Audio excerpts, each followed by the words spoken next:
Hello' everyone, মই আজি test পেপাৰখনৰ next পাৰ্টটো লৈ আহিছোঁ। ইয়াৰে 8 নম্বৰ কুৱেশ্যনটোৰ পৰা আছিলে, সেইদিনা মই 7 নম্বৰ কুৱেশ্যনটোলৈকে ডিছকাছ কৰিছিলোঁ। 8 নম্বৰ কুৱেশ্যনটো আছে মাৰ্কছ 2 আছে, পাৰস্যৰ কি কথাই লেখকক সদায় আকৰ্ষণ কৰিছিল। এইটো আমি পাৰস্যত এভুমুকি পাঠৰ 86 পেজ নাম্বাৰৰ যিটো 2 নম্বৰ পেৰাগ্ৰাফ আছে তাতে পাম। আমি পাৰস্যত লেখকক আকৰ্ষণ কৰাৰ কথাটো হৈছে তেওঁক জাগ্ৰছ পৰ্বতমালাই সদায় আকৰ্ষণ কৰিছিল। তেওঁ মনৰ ভিতৰত সেই টাইম মেচিনটো লৈ গৈছিল এটা ভূতাত্ত্বিক যুগলৈ, পৃথিৱীৰ ইতিহাসৰ এনে এটা ক্ষণলৈ যেতিয়া আৰৱ প্লেট আৰু ইউৰেছিয়া প্লেটৰ সংঘাত আৰম্ভ হৈছিল আৰু তাৰ ফলস্বৰূপে সাগৰৰ বুকুৰ পৰা জাগ্ৰত হৈ উঠিছিল জাগ্ৰছ পৰ্বত, আৰু সেই কথাটোৱে লেখকক জাগ্ৰছ পৰ্বতমালাই সদায় আকৰ্ষণ কৰিছিল। ইয়াৰ পাছতে 3 নম্বৰ কুৱেশ্যন দিছে, যিকোনো দুটা এটা কৰিলেই হ'ব। কাজিৰঙালৈ যাত্ৰা কৰি শিক্ষাৰ্থীসকলে কি বিশেষ অভিজ্ঞতা লাভ কৰিলে বুলি শিক্ষক-শিক্ষয়িত্ৰীসকলক অৱগত কৰিছিল। এইটো আমি সকলোৱে জানো, তেওঁলোকে যি শিক্ষা অভিজ্ঞতা তেওঁলোকে লাভ কৰিছিলে। ল'ৰা ছোৱালী সকলো সমান, কামত সৰু বৰ কোনো নাই। গছ নহ'লে আমি জীয়াই থাকিব নোৱাৰোঁ, গছ আমাৰ বন্ধু। আৰু বেছিকৈ ফিতাহি মাৰি কোনো কাম কৰিবলৈ গ'লে সদায় বিপদত পৰা যায়, তেনেকুৱা কিছুমান অভিজ্ঞতা লাভ কৰিছিলে। আৰু নাইবা তেহৰানৰ প্ৰাকৃতিক অৱস্থাৰ চমু বিৱৰণ দিছে, যিটো আমি সেই পাৰস্যত এভুমুকি পাঠতে পাম। তাৰপিছত আকৌ দুটা চমু কুৱেশ্যন দিলে, অতি চমু কুৱেশ্যন 1 নম্বৰৰ দিছে, মহাপুৰুষ শংকৰদেৱ আৰু মাধৱদেৱে বৰগীতসমূহ কিয় ৰচিত কৰিছিল। এই কুৱেশ্যনটো আমাৰ ডাইৰেক্ট কুৱেশ্যন নহয়, পাঠৰ পৰা দিয়া নাই, কবি পৰিচয়ৰ পৰা দিছে, যাতে ল'ৰা ছোৱালীয়ে ভালকৈ পঢ়িছেনে নাই সেইটো চাবৰ কাৰণে। আৰু মহাপুৰুষ মাধৱদেৱ আৰু শংকৰদেৱে বৰগীতসমূহ ৰচনা কৰিছিল নাম ধৰ্ম প্ৰচাৰৰ উদ্দেশ্যে। আমি যদি সেইটো লাইনে লিখি দিব পাৰোঁ তেনেহ'লে 1 নম্বৰ পাবলৈ সক্ষম হ'ম। আৰু জিকিৰত উল্লেখ কৰা আদাম কোন? জিকিৰ কবিতাটোত উল্লেখ কৰা আদাম হৈছে আদিম পুৰুষ, ভগৱানৰ প্ৰেৰিত প্ৰথম মানৱ বুলি যিটো আমাৰ দিয়া আছে কবিতাটোতে, আমাৰ যিটো সেই শব্দটো লিখিলে আমি পাম আদম হৈছে আদিম পুৰুষ বা আল্লাহৰ সৃষ্ট প্ৰথম মানৱ বুলি লিখি দিলে 1 নম্বৰ পাম। তাৰ পাছতো আৰু দুটা চমু উত্তৰ দিয়া দিছে। 1 নম্বৰটো দিছে মাধৱদেৱৰ সাহিত্যিক কৰ্মৰাজিৰ ভাগসমূহ কি? ইয়াতে আমি ভাগসমূহ লিখি দিলে 2 নম্বৰ পাবলৈ সক্ষম হ'ম। যেনে ভাগসমূহ আছিলে আখ্যানমূলক ৰচনা, তত্ত্বমূলক ৰচনা, নাট আৰু ঝুমুৰা। ইয়াতে আখ্যানমূলক, তত্ত্বমূলক, নাট আৰু ঝুমুৰাত কি আছে সেইকেইটা নিলিখিলেও 2 নম্বৰ পাম। তাৰপাছত দুটা দিছে অৰ্থ লিখিবলৈ, খুদা ৰচুল লুকাই আছে মুমিনৰ আঁৰত। ইয়াতে কৈছে যে খুদা ৰচুল আৰু মুমিন শব্দৰ অৰ্থ লিখা, যিটো জিকিৰ কবিতাৰ শব্দ অৰ্থখিনিত আছে। ৰচুল হৈছে দেৱদূত বা ঈশ্বৰৰ প্ৰেৰিত পুৰুষ, আৰু মুমিন হৈছে বিশ্বাসী মুছলমান। নিশ্চয় এইটো পাৰিছে চাগে সকলোৱে। তাৰপিছত এটা অকণমান লং কুৱেশ্যন দিছে, মক্কাৰ দুৱাৰত চাহাব জীৱই মাৰে তালি, যেনে খালে হলৰ লগত দৰিকাৰ তাপলে। এইটো আকৌ জিকিৰটো পাই দিছে, কবিতাটো অন্তৰ্নিহিত ভাৱ বিশ্লেষণ কৰিবলৈ। আকৌ 13 নম্বৰ কুৱেশ্যনটো চমু কুৱেশ্যন কেইটামান দিছে 1 থকা। মহামহিমৰ গান কিহে গায় বুলি কৈছে, আমি সকলোৱে জানো এইটো মহামহিমৰ গান কৃষক বেনুৱে গায়। অসমীয়া সাহিত্যত গল্প সম্ৰাট বুলি কাক কোৱা হৈছে? অসমীয়া সাহিত্যত গল্প সম্ৰাট বুলি সৈয়দ আব্দুল মালিকক কোৱা হৈছে। প্ৰজাঘৰটিত মানুহজনে কেনেদৰে আছিল? প্ৰজাঘৰটিত মানুহজনে অতি সুখেৰে আছিল, শান্তিত আছিল। তাৰপিছত আমাৰ মই অসমীয়া কবিতাৰ দিলে, অসমলৈ যুদ্ধ কৰিবলৈ আহি মোগলসকলে অসমৰ ৰূপ কিদৰে বৰ্ণনা কৰিছে বুজাই লিখিবলৈ কৈছে। এইটো বেছি দীঘলকৈ নিলিখিলেও হ'ল। তেওঁলোকে আহি পেলাই অসমৰ বিনন্দীয়া ৰূপ, মণিমুকুতা ক'ত পৰি থাকে গছকত, নিয়ৰবিলাকক মণিমুকুতাৰ লগত তুলনা কৰিছিল। পুঠি মাছেও কাণত থুৰিয়া পিন্ধে। অসমৰ নাৰী পুৰুষৰ যিমান সাহস সেইখিনি বৰ্ণনা কৰি থৈ গৈছে। তেওঁলোকে গোটেই আমাৰ অসমখনৰ ৰূপ সৌন্দৰ্য ধুনীয়াকৈ বৰ্ণনা কৰি থৈ গৈছে। সেইখিনি লিখিলে আমি 2 নম্বৰ পাম, বেছি লিখিব নালাগে ইয়াতে। অকণমান লং কুৱেশ্যন এটা ইয়াতে দিয়া আছে, সেইটো কবিতা ভাগে অন্তৰ্নিহিত ভাৱটি বিশ্লেষণ কৰিব কৈছে। মন্দিৰৰ উপেক্ষিত ৰবাব ফুলেও দিছে যাচি প্ৰেম পৰিমল, ইয়াৰ নাইবা মই অসমীয়া কবিতাটোৰ মূল ভাৱ লিখিব দিছে। তাৰপিছত গ্ৰামাৰ আৰম্ভ হৈছে, তলৰ যিকোনো এটা ব্যাস বাক্য সহ সমাহৰ নাম লিখিব কৈছে। পঞ্চনদ, 5টা নদৰ সমষ্টি, সেইটো হৈছে দ্বিগু সমাহ। কীট পতংগ, কীট আৰু পতংগ দ্বন্দ্ব সমাহ। উপবন, বনৰ এইটো হৈছে অব্যয়ভাৱ সমাহ। তাৰপিছত তলৰ যিকোনো এটা শব্দৰ সন্ধি ভাঙিবলৈ দিছে। সংসাৰ, সমযোগ হাৰ সংসাৰ, গৈ যোগক গায়ক, যথাযোগ অৰ্থ যথাৰ্থ। এইটো এটাহে যিকোনো এটা দিব কৈছে।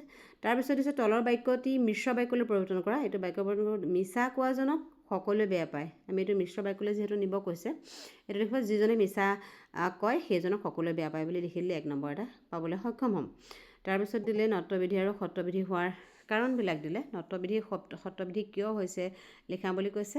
ইয়াতে 3টা ৱৰ্ড আমাক দি দিছে নত্যবিধি আৰু সত্যবিধি হোৱা কিয় হৈছে লিখিবলৈ। অপৰাহ্ন দিছে, তাৰপাছতে দিছে সুষমা, আৰু দিছে কণ্টকটো আমি যদি নট্যবিধি সত্ৰবিধিটো কাক বোলে আৰু কেনেকৈ নিয়মবিলাক পৰিৱৰ্তন হয় সেই কথাকেইটা যদি জানো তেনেহ'লে এইকেইটা লিখিব পাৰিম।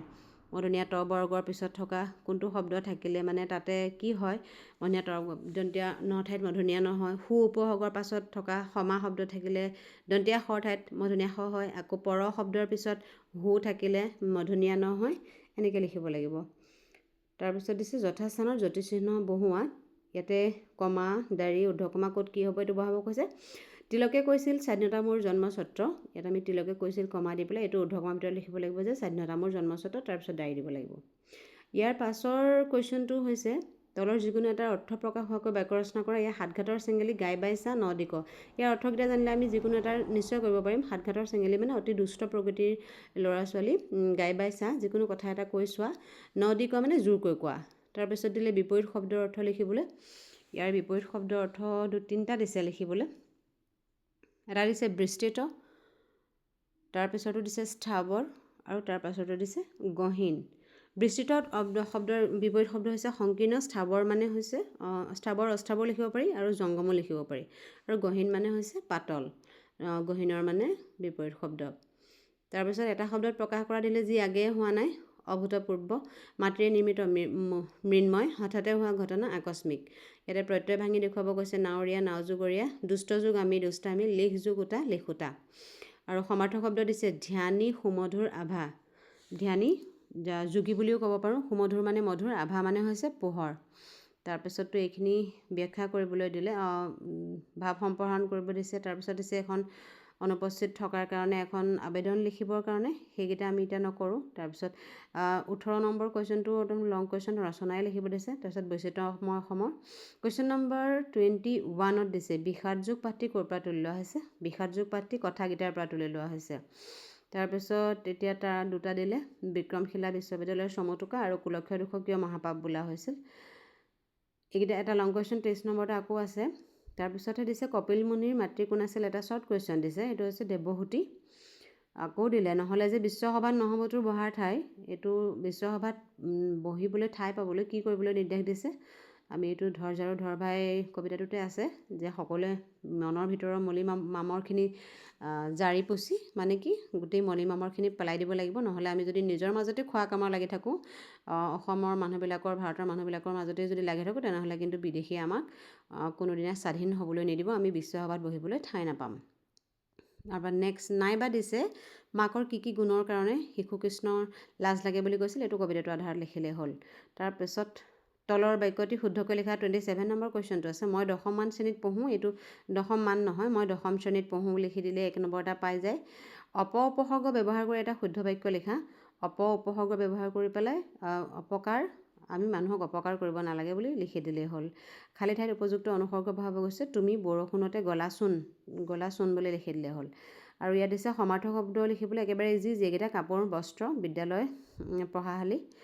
আকৌ দিছে আধুনিক ৰূপ লিখিবলৈ পোহাইলা চৌপৰ, এই দুটা লিখিব লাগিব, আধুনিক ৰূপ পোৱাইল আৰু চৌপৰটো মনত পৰা নাই মোৰ এতিয়া কি আছিলে।